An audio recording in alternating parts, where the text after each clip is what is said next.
New York, when President Joe Biden ordered the release of 50 million barrels of oil from America's strategic reserve to help reduce energy costs, he was taking aim at a growing burden for millions of Americans embarking on Thanksgiving travel.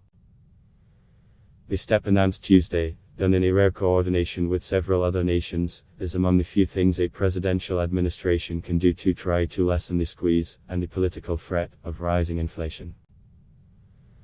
The likelihood of providing meaningful relief in the near future, however, is probably low. Still, any help in easing fuel prices, even modestly, would be welcomed by many Americans. Here is a look at what's involved. What is the petroleum reserve?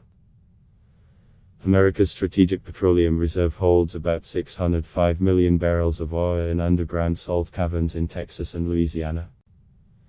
It was created following the 1970s Arab oil embargo to store oil that could be tapped in an emergency. But the dynamics of the global oil industry changed dramatically in recent years. Now the US exports more oil than it imports. There's a limit to how much can be released at once. In the past, the government has released about 1 million barrels per day.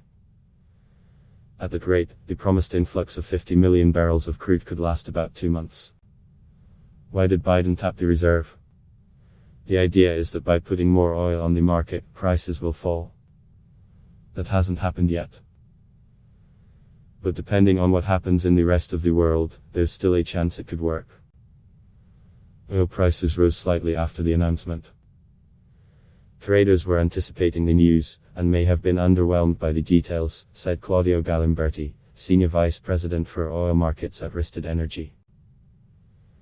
The immediate price reaction is not the final judgment on the effectiveness of this effort, said Jim Burkhardt, Vice President at his market. It will really be in the months ahead. Whether the move is effective depends on several factors. What about OPEC? The OPEC oil cartel and its allies will be meeting in about a week to decide whether to increase production or to hold back, a strategy the group often employs to boost prices. Earlier this month, Biden had hoped OPEC nations, led by Saudi Arabia, would agree to significantly boost production. But they only made modest increases. If OPEC decides next week that it wants higher prices, its members could take oil off the market. Just overnight, they could just offset it, Burkhardt said. So that's a big question mark, is how they react to this.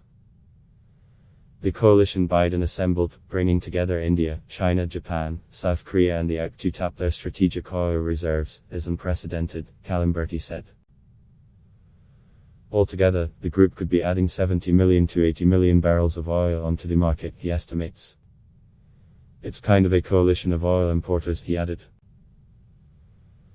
But can they really supplant, or can they really represent a rival to OPEC+? The answer is absolutely not. That's because the group of importers are using their strategic petroleum reserves, which are limited. On the other hand, OPEC and its allies have oil reserves that can last for decades. So there is no comparison between the two, Galimberti said. Will gasoline get cheaper? What many consumers want to know is what's going to happen to gasoline prices at the pump. Many factors go into the price of gasoline. Refineries buy crude oil in advance, so they're still working with more expensive oil, and states have differing tax rates that impact the price. Nevertheless, if OPEC doesn't respond by curtailing production, the influx of oil could lead to a gasoline price decrease of 10 cents to 15 cents per gallon, said Kevin Book, managing director at Clearview Energy Partners. Even if the price drop doesn't happen, Biden can make the case that he tried.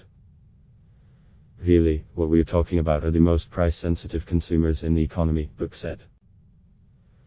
They may not show up in DDD numbers or recessions, but they show up in vote counts as marginal voters, who may or may not respond in the next election cycle, and I think if we get down to it, that's really what this is about. Why does oil matter? The future of oil and gas in the US is a political flashpoint and source of tension, especially as companies and government agencies grapple with climate change and the transition to cleaner sources of energy. On the one hand, the US oil and gas industry has been praised by some political leaders for creating energy independence. Where the US once relied heavily on imports, other nations now rely on the US for oil. It's also a joke supplier. The oil and gas industry employs more than 10 million people in the US and contributes about 8% of the nation's gross domestic product, according to the American Petroleum Institute. The impact resulting from Biden's release of oil from the strategic reserves is likely to be short-lived unless it is paired with policy measures that encourage the production of American energy resources, the API said in a statement. Companies that supply oil benefit from higher prices. But consumers don't like it when those higher prices trickle down to the pump.